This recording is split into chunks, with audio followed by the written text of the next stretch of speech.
हरे कृष्णा मैडम। वसुदेवसुतं देवं कंसचारूरमर्दनं देवकी परमानन्दं कृष्णं वन्दे जगद्गुरु। अजोऽपि सन्नव्ययात्मा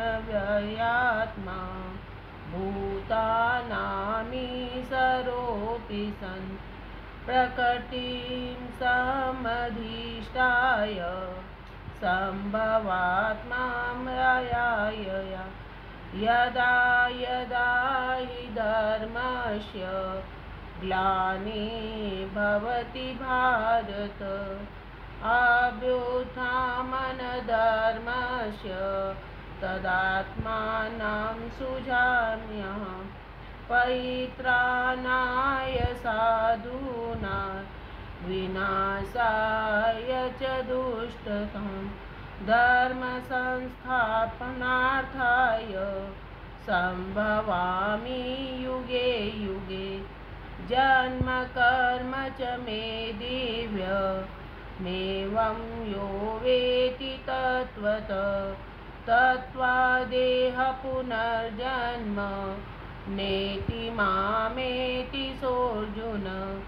वीतरागभयक्रोधा मन्मया मामुपासिता वहो ज्ञानतपसा भूता मक्ता वमागता। वसुदेवसुतं देवं कंसचारूरमर्दनं देवकी परमानन्दं कृष्णं वन्दे जगद्गुरु। श्रीकृष्णं वन्दे जगद्गुरु। श्रीकृष्णं वन्दे जगद्गुरु। हरे कृष्णा मैडम।